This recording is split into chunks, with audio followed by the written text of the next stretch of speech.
नमस्कार प्रणाम। हम हैं राहुल भाई और दोस्त प्रवीण मिश्रा बुलबुल। आज एगो जन बिहार के नियोजित शिक्षक लोग बा सारा लोग खातिर एगो बड़ा खबर लेके फिर से उपस्थित बानी। सबसे पहले भोजपुरी बतकही के असर, भोजपुरी के महत्ता के लेके एगो बड़ा खबर सामने आ रहल बा कि अब बिहार में भोजपुरी में पढ़ावल जाई सरकारी स्कूल के कक्षा 1 से लेके 3 तक के छात्रन के। ई हम नहीं कहत बल्कि शिक्षा विभाग के अपर मुख्य सचिव डॉक्टर एस सिद्धार्थ के एगो बड़ा बयान सामने आयल बा कि भोजपुरी के अगर केहू कम समझता तो ओकरा मुंह पर ही तमाचा बा कि भोजपुरी एगो समृद्ध भाषा बा। भोजपुरी बतकही एगो बड़ा खबर लेके आयल बा कि शिक्षा विभाग के अपर मुख्य सचिव डॉक्टर एस सिद्धार्थ जी के द्वारा शिक्षा के बाद हर शनिवार के कार्यक्रम में सवाल के देते हुए कहल गई बा कि बिहार के सरकारी स्कूल में कक्षा 3 तक के सारा छात्रन के भोजपुरी में पढ़ावल जाई। वहाँ के यो कहनी कि स्कूल में टाइम मैनेजमेंट भी सिखावल जाई ताकि शिक्षक के साथ छात्र अपना काम के समय से पूरा कर ले हैं तथा प्रार्थना में स्कूल में जो प्रार्थना होता, प्रार्थना संगीत सांस्कृतिक कार्यक्रम तेज आवाज में हुई जौन अकेले के भी वहाँ के बड़ा बात कहनी है। वहाँ के कहनी कि स्कूल में प्रार्थना संगीत सांस्कृतिक कार्यक्रम सब तेज आवाज में हुई जौन अकेले के लाउड स्पीकर भी लगावे के बाद वहाँ के कहनी है।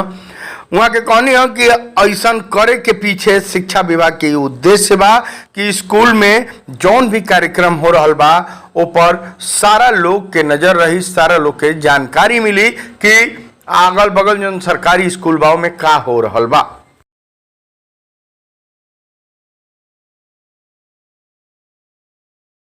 डॉक्टर एस सिद्धार्थ जी आगे कहनी है कि ऐसे स्कूल में होके वाला गतिविधि के बारे में सारा लोग के स्थानीय जितना भी लोग बा आसपास के सारा लोग के जानकारी मिली, साथे साथे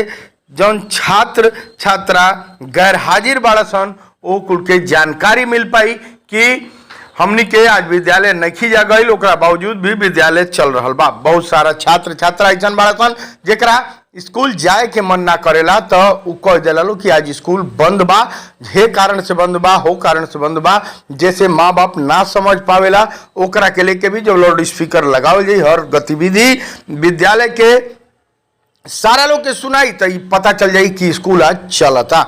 आज डॉक्टर एस सिद्धार्थ के एगो बड़ा बयान जौन सामने आयल बा उ हड़कंप मचा दिल बा। भोजपुरी बतकही के खबर के एगो बड़ा असर कि स्थानीय लेवल पर स्थानीय भाषा में सरकारी विद्यालय जितना भी बिहार के बा उमें 1 से लेके 3 तक के सारा छात्र छात्रन के पढ़ाई भोजपुरी में करे के आदेश आ गई बा। वहाँ के मन की बात हर शनिवार जौन करतनी उमें ये बड़ा आदेश जारी कैले बनी। साथ ही साथ वहाँ के कहनी है कि जौन छात्र छात्रा बाड़ा सन कुल के अभिभावक के भी पता चल जाए कि स्कूल में पढ़ाई होता अब बच्चा घर पर बा। तो एगो बड़ा खबर हुआ कि भोजपुरी बतकही के असर कहल जा सकेला, असर देखा रहल बनी। अब अगर अपना भाषा के चैनल के सब्सक्राइब नहीं कैले तो सब्सक्राइब जरूर करी। डॉक्टर एस सिद्धार्थ जौन शिक्षा विभाग के बिहार सरकार के अपर मुख्य सचिव बनी हुआ के कहनी कि स्कूल में छात्रन के नामांकन भी बढ़ावे खातिर कार्यक्रम चलावल जाई। नामांकन बढ़ावे खातिर मुखिया, आंगनबाड़ी कार्यकर्ता, जीविका देवी लोग के साथे बैठक करे पड़ी। ए दौरान प्रत्येक लोग के समझा करके वहाँ के बच्चन के नामांकन स्कूल में करावे के बा। वहाँ के कहनी है कि चेतना सत्र में गैर शिक्षक कार्य भी हुई। छात्रन के राष्ट्रगीत, राष्ट्रगान, प्रार्थना, योग तथा राष्ट्र भावना के जागृत करे के वाला भी एक्टिविटी भी करावल जाई। जौन लगातार समय सारणी भी जारी भइल बा, लगातार उ कार्य हो रहा भी बा। तो रुआ के देखा रहल बनी कि बिहार में अब सरकारी विद्यालय में भोजपुरी में स्थानीय भाषा में 1 से लेके 3 तक के जौन छात्र छात्रा बड़सन, छोटा छोटा बच्चन, ओकुल के समझावे के पढ़ावे के बड़ा एगो आदेश जारी हो गई बा।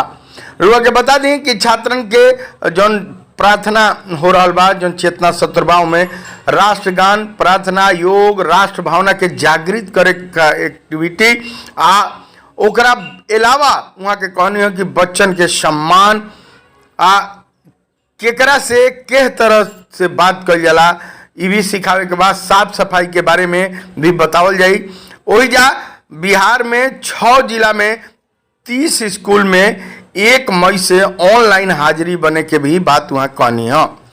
अपना भाषा के चैनल भोजपुरी बतकही सब खबर दे रहा बा, शेयर सब्सक्राइब जरूर कीजिए। दूसरी खबर जो सामने आ रही है कि बिहार के जो भी नियोजित शिक्षक हैं, जो बचे हुए नियोजित हैं, निकाय के शिक्षक हैं, प्रखंड निकाय के हों या पंचायत निकाय के हों या नगर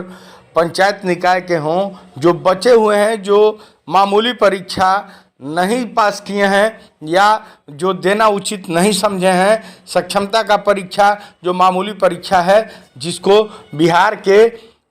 यशस्वी मुख्यमंत्री नीतीश कुमार जी ने कहा था कि मामूली परीक्षा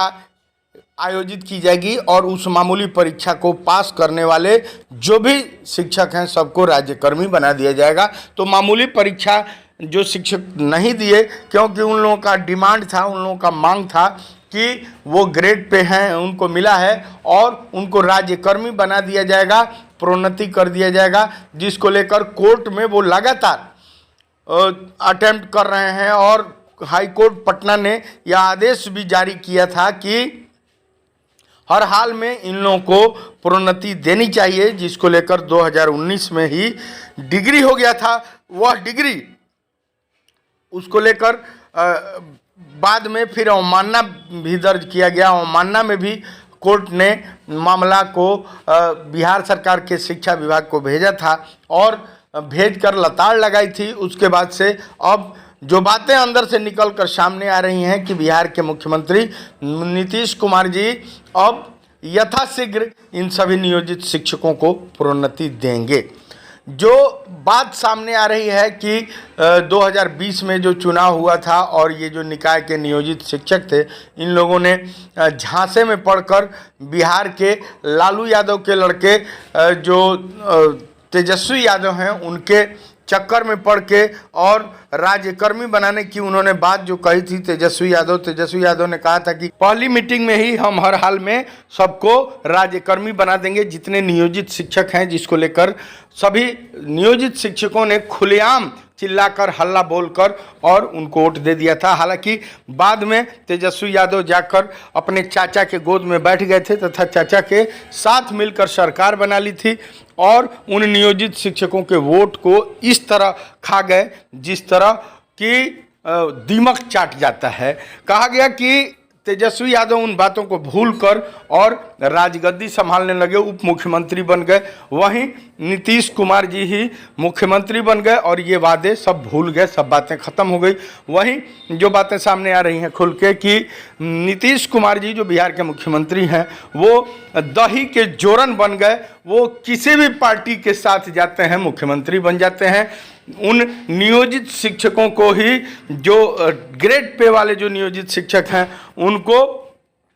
एक रणनीति के तहत बहुत सारे जो मामूली परीक्षा देने वाले शिक्षक हैं उनको फंसाकर और राज्यकर्मी तो बना दिया गया, लेकिन उनका ग्रेड पे वेतनमान सारा छीन लिया गया, जिसको लेकर वो लोग चिंता में पड़े हुए हैं। इधर जो बचे हुए हैं, जो निकाय के शिक्षक बचे हुए हैं, उन लोगों को प्रोन्नति देने के लिए लगातार अवमानना दर्ज हो रहा है और हाई कोर्ट पटना लगातार उन अवमानना का पत्र भी जारी कर रहा है, सरकार पर दबाव भी बन रहा है, जिसको लेकर अब अंदरूनी बातें जो सामने आ रही हैं, कहा जा रहा है कि अब सरकार जो भी बचे हुए नियोजित शिक्षक हैं उनको हर हाल में प्रोन्नति देने को मजबूर हो रही है। इस संबंध में जो विभाग के लोग हैं जो अंदरूनी बातें जो शिक्षा विभाग के लोग कह रहे